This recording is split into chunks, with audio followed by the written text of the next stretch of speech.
자, 하나님의 말씀 함께 나누겠습니다. 오늘 주신 하나님의 말씀은 에베소서 4장 13절에서 16절까지의 말씀입니다.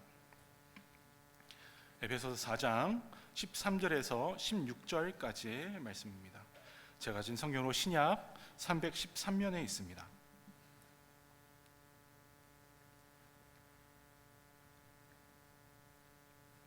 에베소서 4장 13절에서 16절까지의 말씀 다 찾으셨으면 우리 한 절씩 교독하도록 하겠습니다. 제가 먼저 13절 읽겠습니다. 우리가 다 하나님의 아들을 믿는 것과 아는 일에 하나가 되어 온전한 사람을 이루어 그리스도의 장성한 분량이 충만한 데까지 이르리니 이는 우리가 이제부터 어린아이가 되지 아니하여 사람의 속임수와 간사한 유혹에 빠져 온갖 교훈의 풍조에 밀려 요동하지 않게 하려 함이라. 오직 사랑 안에서 참된 것을 하여 범사에 그에게까지 자랄지라. 그는 머리니 곧 그리스도라. 우리 함께 읽겠습니다. 그에게서 온 몸이 각 마디를 통하여 도움을 받음으로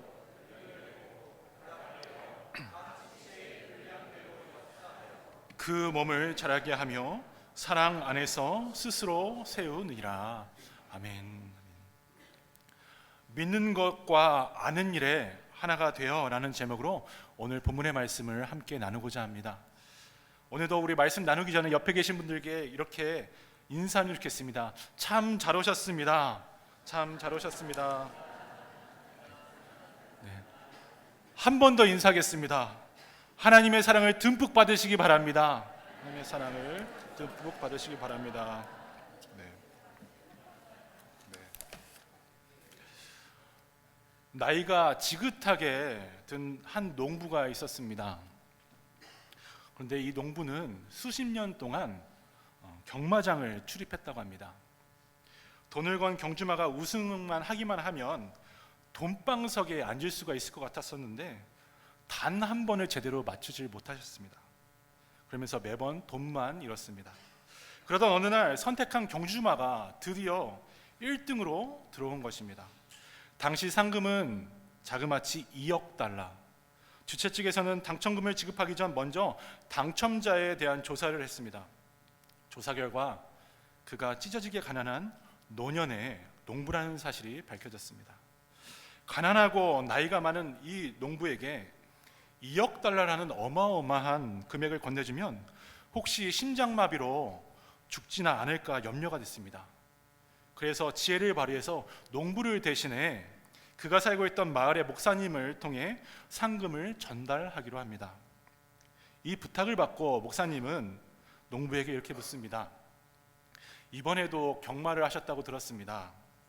그런데 만약 선택한 말이 1등으로 들어왔다면 어떻게 하시겠습니까? 이렇게 물어봅니다. 농부는 시큰둥하게 대답을 합니다. 목사님 무슨 말씀이세요? 그럴 리가 있나요? 제가 지금까지 수십 년간 투자는 했어도 단 한 번도 맞은 적이 없었습니다. 그러자 목사님은 다시 한번 이렇게 묻습니다.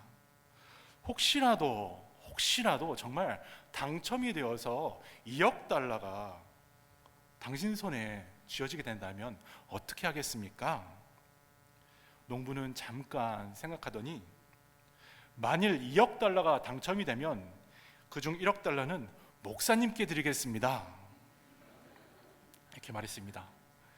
이 대화를 끝으로 한 사람이 쓰러져 심장마비로 죽었다고 합니다. 그런데 넘어진 사람은 농부가 아니라 목사님이셨습니다.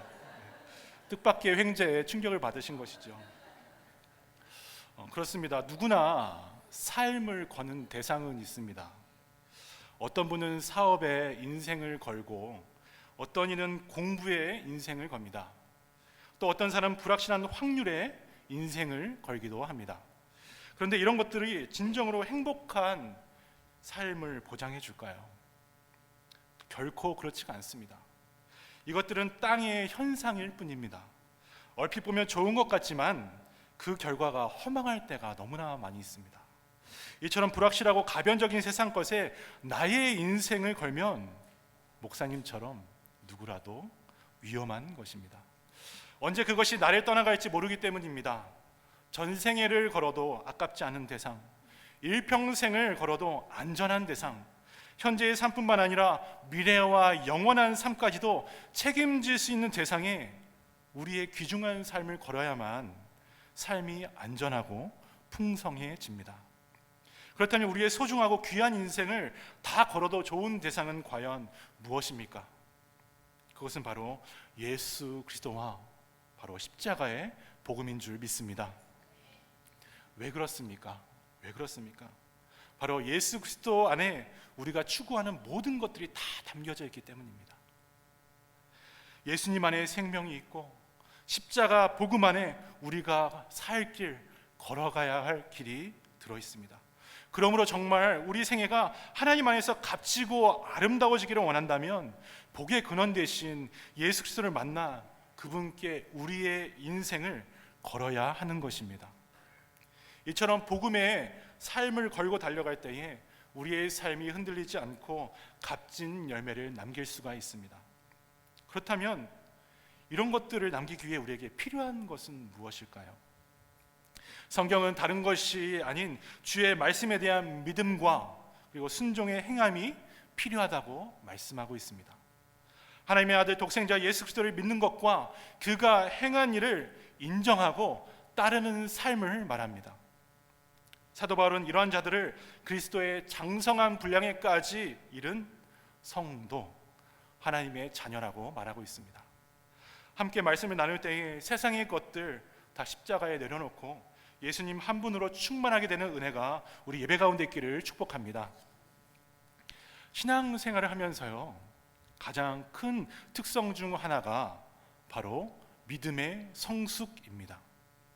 그래서 믿음은 계속해서 성장하고 성숙한다라는 특징을 갖고 있습니다.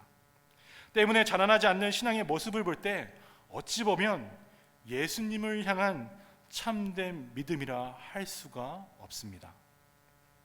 예수님을 오랫동안 믿은 성도들은 알게 모르게 내면에 이런 마음을 갖고 있습니다. 이래봐도 나 모태 신앙인데, 내가 이만큼 교회를 다녔는데, 이 정도면 나 좀 괜찮은 성도인데 라고 말입니다. 그러나 예수님은 이러한 자세를 절대 허용하지 않으십니다.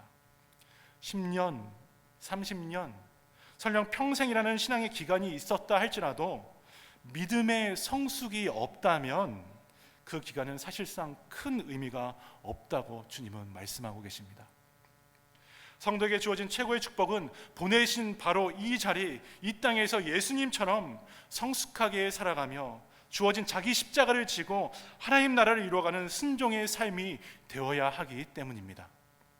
이것을 바울은 미성숙한 믿음에서 성숙한 믿음으로 이른 성도라고 말하고 있습니다.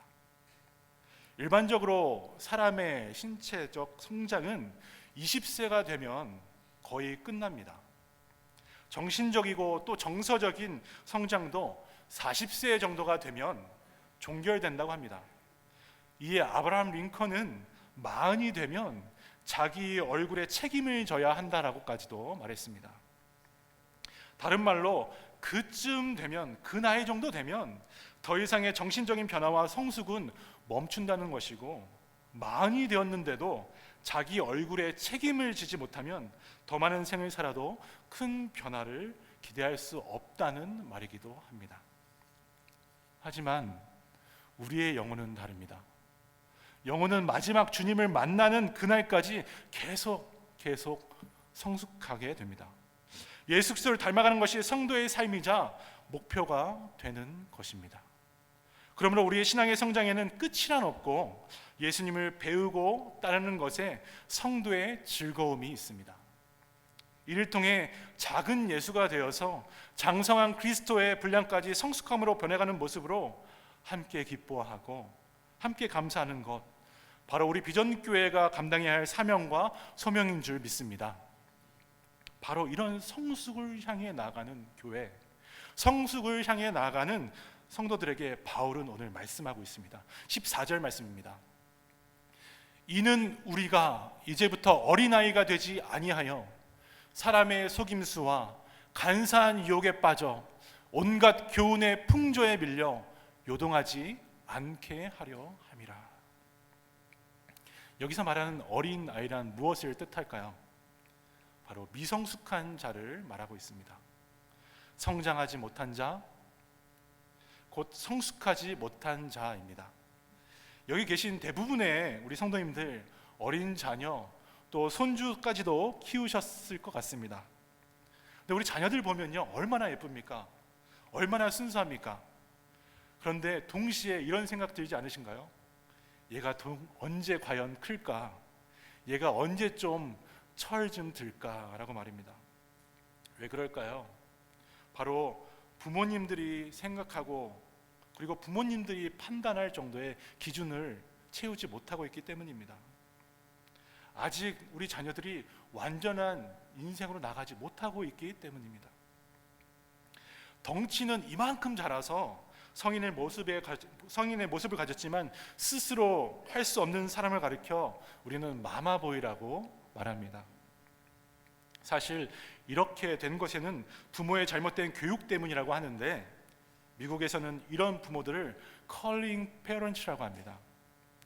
동계 스포츠의 한 종목은 그 컬링 아시죠?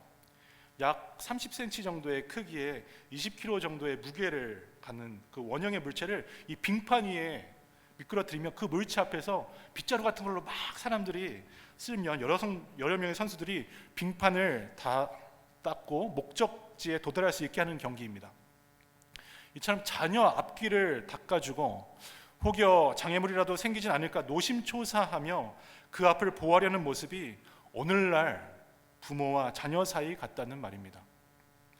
또 이런 용어도 있습니다. 헬리콥터 페런츠. 자녀 주변을 늘상 빙빙 돌면서 혹시라도 문제나 어려움이 생기면 금방 착륙해 도와주거나 장애물을 없애주기 때문입니다. 이처럼 사사건건 참견하고 조종하는 부모를 헬리콥터 부모라고 부릅니다. 여기에 따른 문제가 무엇일까요? 자녀가 독립적인 인간으로 자라는 것을 방해합니다. 또한 폐쇄적인 관계성으로 자녀들을 형성해 갑니다. 왜 그렇습니까? 모든 일을 부모가 다 해결해 주었고 장애물마저 없애 주었으니 부모 외에는 누구도 의지하고 찾지 못하게 되는 것입니다. 물론 자녀가 잘 되는 것, 우리 자녀가 잘 무엇을 성취하는 것 바라는 것은 당연한 부모의 마음입니다. 행복한 어린 시절을 보내게 해주고 싶고 멋진 청소년기와 청년기를 제공해주고 싶어하는 게 우리들의 심정입니다. 그래서 자녀들이 하고 싶어하는 것, 갖고 싶어하는 것 다 얻게 해주고 또 앞길이 막히지 않도록 모든 일을 우리는 처리해 줍니다. 하지만 거기에 문제가 생깁니다. 자녀의 앞길에 놓인 장애물을 부모가 미리 다 알고 해결해 주면 성인이 되어서도 혼자 자기 앞가림을 하지 못합니다. 자녀의 몸은 분명히 우리보다 부모보다 더 큰데 성인이 된 것 같은데 마음과 생각은 아직 어린아이에 머물러 있는 것입니다. 그런 의미에서 어린아이에 머물러 있다는 오늘 사도 바울의 말씀은 하나님이 맡겨주신 인생을 올바르게 생각할 힘, 그리고 분별할 힘이 성도들에게 매우 부족하다는 뜻입니다. 성숙하지 않았다는 것은 이 세상을 감당할 수 있는 교회의 능력이 멈춰 있다는 의미도 됩니다. 내 삶을 분별하면서 되돌아보지 못한다는 것이 바로 어린 아이의 모습입니다. 그래서 장성한 성도, 성숙한 믿음이 없으면 사단의 속임수에 쉽게 빠지고 세상의 간사한 유혹에 너무나 쉽게 무너질 수가 있습니다. 또 이 사람이 이렇게 얘기하면 여기에 관심을 갖고 저 사람이 저기에 대해서 이야기하면 저기에 내 관심을 다 쏟아냅니다. 그토록 오랜 기간 신앙생활을 했다지만 예수로 중심을 잡지 못하고 말씀이 아닌 다른 것들에 휩쓸리게 됩니다. 흔들리게 됩니다. 심지어 위기가 닥치면 하나님 잠깐만요 하고 잠시 그 자리를 떠나기도 합니다. 이런 모습이 전형적인 어린 아이의 신앙이라 할 수가 있는 것입니다. 사랑하는 성도 여러분, 물론 삶은 누구나 흔들릴 때가 있고 또 여러 가지 예상치 못한 일들이 발생합니다. 그러나 흔들려도 우리 믿음의 뿌리까지는 뽑혀서는 절대 안 되는 것이에요. 영혼에 새겨진 예수님의 뿌리까지 뽑히게 되면 하나님의 자녀, 성도의 정체성을 상실하게 됩니다. 그러면 믿음의 사람들은 거짓된 속임수와 유혹에 삶이 조종되지 않도록 항상 생각하고, 항상 분별하고, 영적으로 깨어있도록 언제까지 이렇게 해야 합니까? 주님 부르실 그 순간까지 부단히 노력하셔야 할 줄 믿습니다. 사도 바울은 어린 상태에 머물지 말고 신앙으로서 성숙의 과정에 들어오라고 강조하면서 그 비결에 대해서 13절에 이렇게 기록하고 있습니다. 우리 함께 읽겠습니다. 시작. 우리가 다 하나님의 아들을 믿는 것과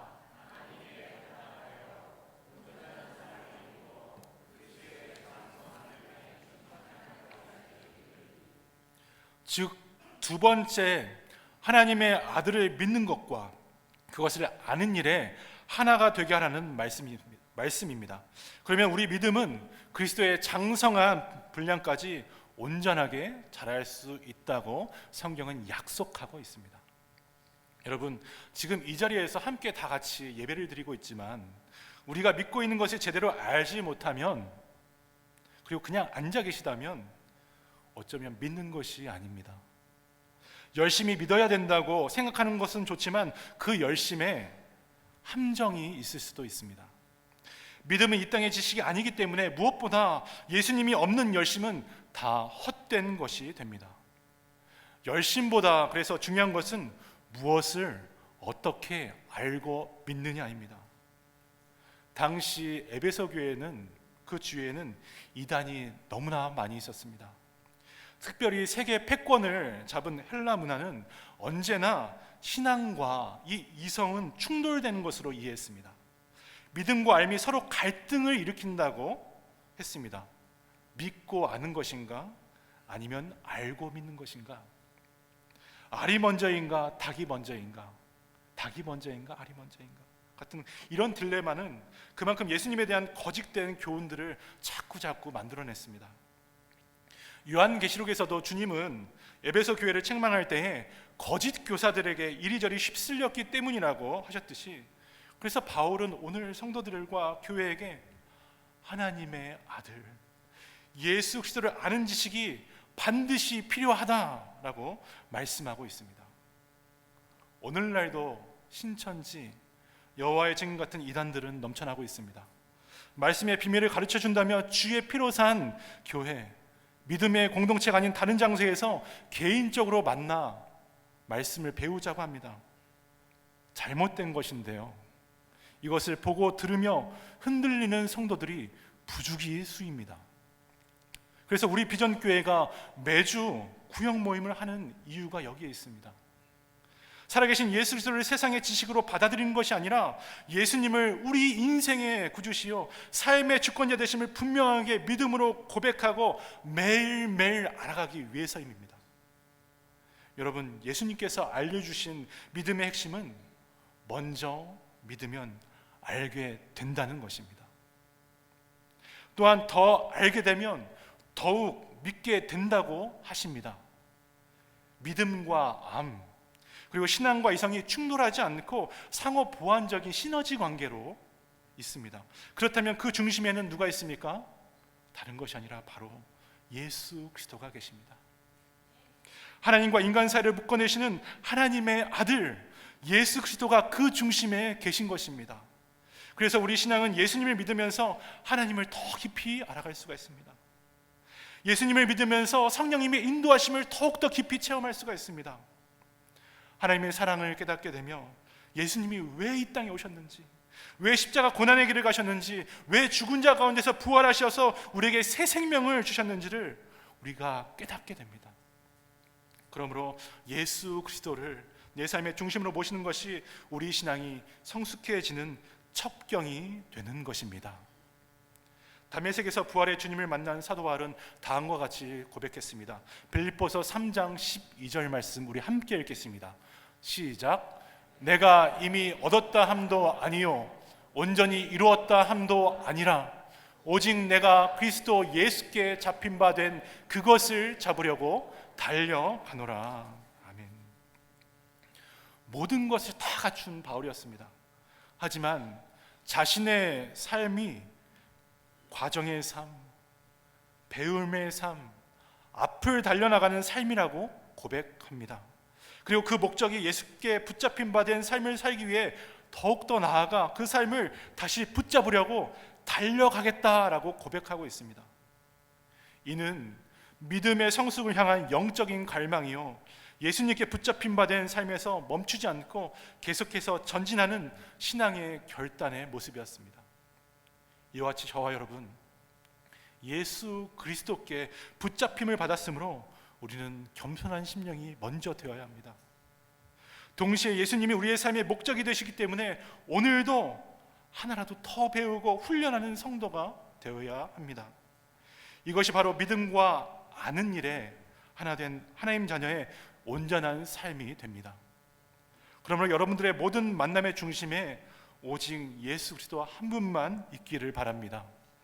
진정 예수님을 아는 지식이 우리 비전교회의 구역 모임, 그리고 우리 비전교회의 훈련 사역, 우리 비전교회의 성도 간의 교제를 통해 더욱더 깊어지며 장성한 분량으로 충만해지는 기쁨과 즐거움이 있기를 간절히 축복합니다.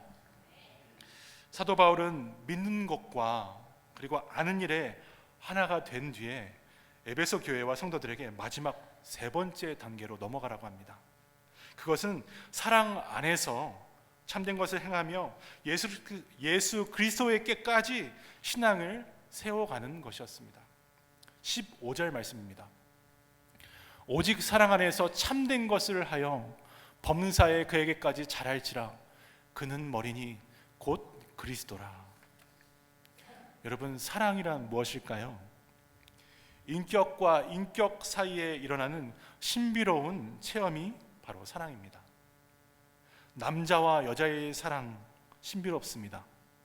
그런데 오늘 성도의 사랑은 창조주 하나님과 그리고 피조물 된 우리, 그 간의 엄청난 사랑입니다. 이 사랑 단순히 말로만 하나님은 사랑이십니다, 하나님이 우리를 사랑한대요 라는 것이 아니라 그리스도 십자가 사건을 통해 실제 이 땅에서 우리를 위해서 이루어 주셨습니다. 그래서 예수님을 믿고 예수님을 배우고 예수님을 알면 알수록 십자가의 경외함과 십자가 사랑의 그 신비, 그 놀라움을 깨닫게 되는 것입니다. 또 어제도 오늘도 내일도 내 인생에 동일하게 역사하고 있는 살아있는 말씀이 나의 사랑의 말씀으로 들려지기 때문에 그저 우리에게는 기쁨과 감사함, 은혜밖에 남는 것이 없는 것입니다. 나아가 이 은혜는, 이 사랑은 하나님과 우리의 사랑을 넘어서 공동체의 사랑으로 확대하고 있습니다. 16절 함께 읽겠습니다. 시작.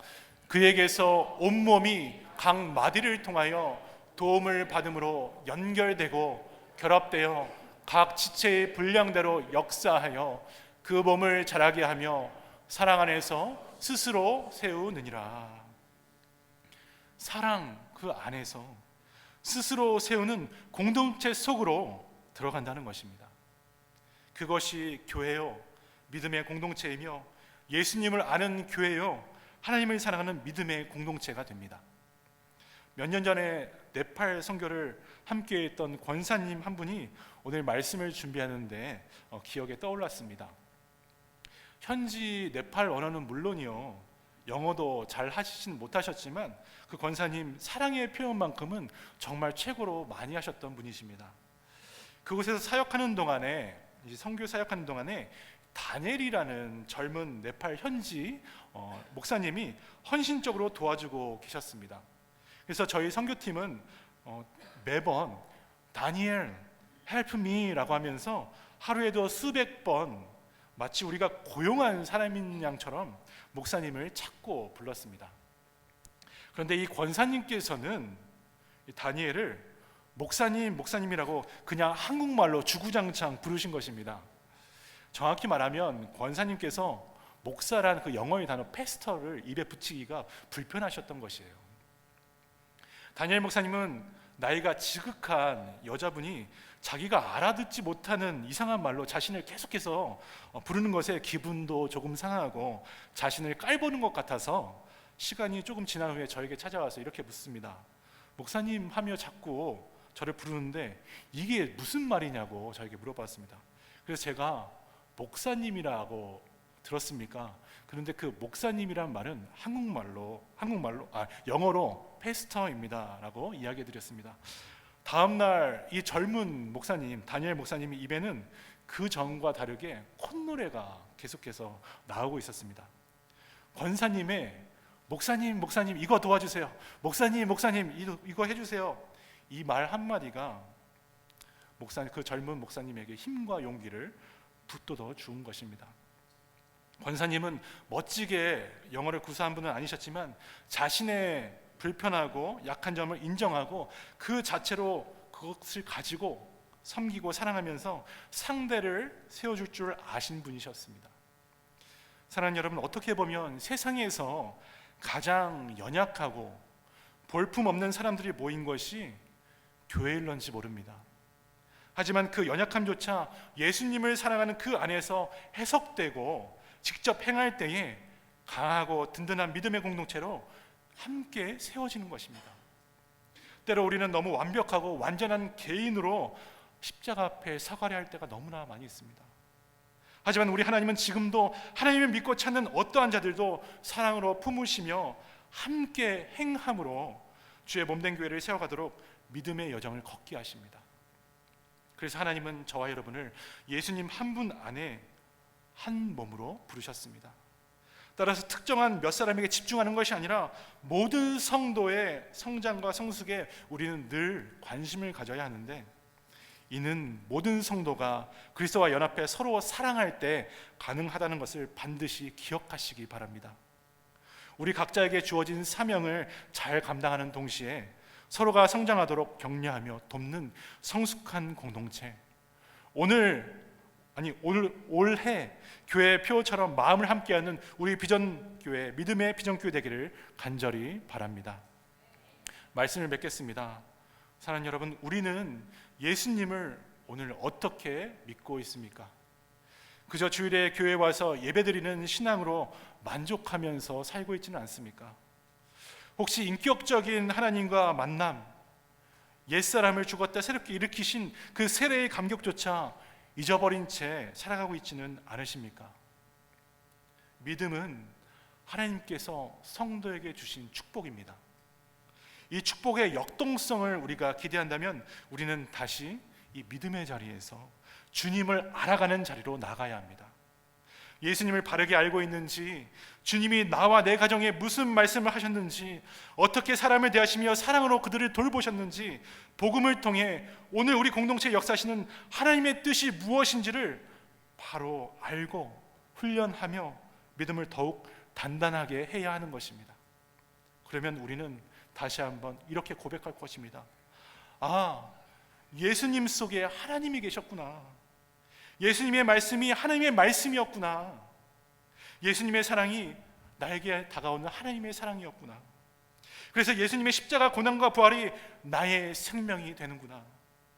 오늘 우리 비전교회가 예수 그리스도의 장성한 분량으로 충만해야겠구나.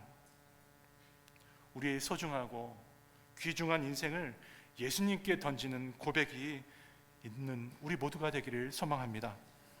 여러분, 자기 인생이라도 자신이 책임질 수가 없습니다. 인생을 자신에게 걸지 마십시오. 능력이나 재력이나 권력에 절대 걸지 마십시오. 그것들이 성도의 삶을 책임져 주지 않습니다.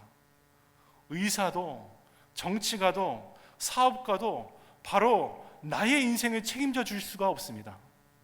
오직 한 분, 나를 위해 십자가에서 죽으시고 나를 위해 무덤에서 부활하신 예수 그리스도의 말씀만 붙드시길 바랍니다. 그래서 오늘 하루, 돌아온 한 주 바로 이 말씀의 역사에 동참하시고 하나님의 자녀, 성도인 것을 감사하며 깨어지고 결핍된 이 세상에 하나님 나라를 세워가는 행함 있는 우리 비전교회 되기를 주님의 이름으로 축원합니다. 오늘 말씀을 기억하면서 우리 함께 찬양하기를 원합니다.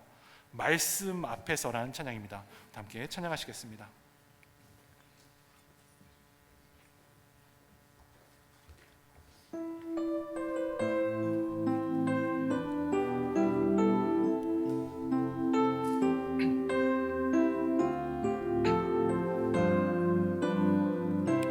말씀 앞에서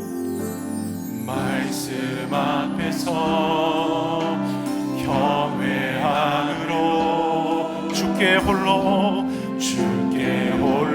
섭니다. 생명의 말씀 읽고 순종해 주를 예배합니다. 다시 한번 고백합니다. 말씀 앞에서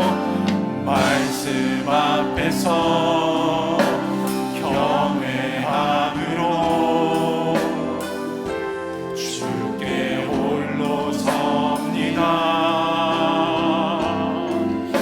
생명의 말씀 읽고 순종해 주를 예배합니다. 기록된 말씀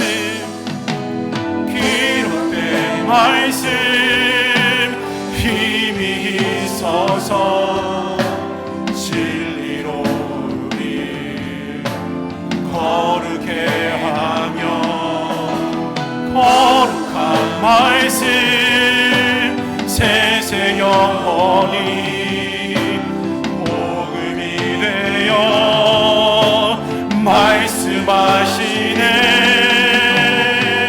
하나님 말씀에 두려워 떠는 자, 그 말씀에 생명을 거는 자, 한 사람 찾으시니 주님의 약속을 믿어. 하나님 말씀에 명을 거는 자, 순종하며 주 따라가는 자, 영원한 하나님 나라 이뤄갈 주의 교회여. 하나님 말씀에 두려워 떠는 자, 그 말씀에 생명을 거는 자, 한 사람 찾으시니 주님의 약속을 믿어. 아멘. 하나님 말씀에 운명을 거는 자, 순종하며 주 따라가는 자, 영원한 하나님 나라 이뤄갈 주의 교회여.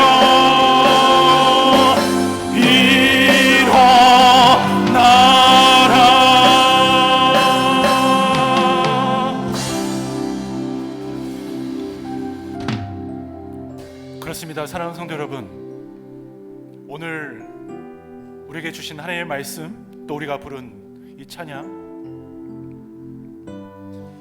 기록된 말씀에 힘이 있어서 진리로 우리를 거룩하게 한답니다. 거룩한 말씀 세세 영원히 복음이 되어서 우리에게 말씀이 되어 우리를 구원하신답니다. 여러분, 이 말씀에 우리의 모든 것을 걸어야 되지 않겠습니까? 세상의 것들은 어느 순간이면 다 사라질 것들입니다. 여러분, 무엇에 우리의 인생을 거시겠습니까? 하나님은 어제도 살아계시고 오늘도 살아계시고 내일도 살아계시는 전능하신 하나님, 변치 않으신 우리의 하나님 아버지가 되십니다. 단지 우리가 이 말씀을 향해 있지 않고 배우고 따르려고 하지 않으니 내 인생에 예수 그리스도의 능력이 나타나지 않는 것입니다. 하나님 앞에 먼저 겸손해야 비로소 참 예수 그리스도의 진리를 우리가 깨닫게 됩니다. 그리고 배운 것을 우리의 가정에서, 우리의 일터에서, 우리 공동체에서 행하셔야 합니다.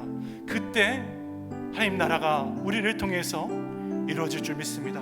우리 함께 말씀을 기억하면서 기도하실 때에 하나님 오늘 나에게 하나님의 말씀을 배우는 열심을 허락하여 주시옵소서. 하나님 우리에게 하나님의 말씀을 행하는 성령의 능력을 허락하여 주시옵소서. 그래야 해서 우리의 가정에, 우리의 일상에, 우리의 공동체에 말씀을 살아내는 성도, 말씀을 살아내는 비전 교회 되게 축복하여 주시옵소서. 우리 다 함께 주여 한번 부르고 합심으로 기도하겠습니다. 주여, 사랑하는 하나님 감사합니다. 하나님 오늘도 정말 주님의 말씀과 주님을 찬양할 수 있는 시간 허락하시니 감사합니다. 하나님 말씀 앞에 경외함으로 서길 원합니다. 하나님 정말 주님의 앞에 정말 주님의 뜻을 이루기 원합니다. 하나님 기록된 말씀, 하나님의 말씀은 힘이 있어서 진리로 우리를 거룩하게 하게 하시고, 아버지 기록 거룩한 말씀 세상 영원토록 복음이 되어서 우리를 구원한다고 하셨습니다. 하나님 오늘 우리에게 하나님의 말씀을 배우는 열심을 허락하여 주시옵소서. 하나님 오늘 우리에게 하나님의 말씀을 행하는 성령의 능력을 허락하여 주시옵소서. 하나님 그리하여서 하나님의 말씀을 살아내는 성도, 말씀을 살아내는 교회에게 축복하여 주시옵소서. 아버지 정말 주님을 더욱더 의지하기 원합니다. 아버지 더욱더 축복하셔서 주님 바라보는 저희 모두가 되길 원합니다.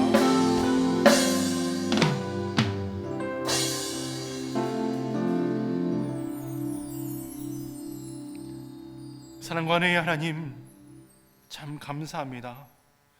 하나님의 얼굴을 구하며 예배하는 성도들에게 속사람을 말씀으로 강건케 하셔서 세상의 유혹에서도 흔들림 없게 하여 주시옵소서. 환경과 상황, 관계의 문제로 인해 우리의 감정과 정서가 요동하지 않고 늘 변함없이 주님의 보좌를 향하여 우리의 시선을 고정하게 하여 주시옵소서. 또한 주님의 임재를 보고 느끼며 성령의 음성을 들으며 100% 순종하는 믿음의 삶을 살 수 있도록 주님 이끌어 주시옵소서. 우리 가정에 언약의 자녀들을 주신 하나님, 말씀 앞에 부모님들의 겸손과 기도가 있길 원합니다. 자녀들의 평생 축복이 말씀에 있음을 깨달으며 최선을 다해 말씀을 가르치는 우리 귀한 부모님들 다 될 수 있도록 주님 또한 역사하여 주시옵소서. 하반기 구역 모임과 훈련 사역들을 통해 왕 되신 그리스도의 장성한 분량으로 성숙되어지는 성도, 또 악한 영들의 공격과 유혹 속에서도 말씀을 의지하며 모든 것을 뚫어내는 복음을 살아내는 영적인 습성이 우리들에게 있게 하여 주옵소서. 그래서 서로의 무거운 인생의 짐을 세상의 방법이 아닌 오직 하나님의 말씀으로 위로하고 격려하며 하나님 나라를 이 땅에 세워가는 귀한 우리의 가정, 우리의 일터, 우리의 비전 공동체 될 수 있도록 주님 축복하여 주시옵소서. 모든 것을 주님께 올려드립니다. 예수님의 이름으로 간절히 기도드렸습니다. 아멘.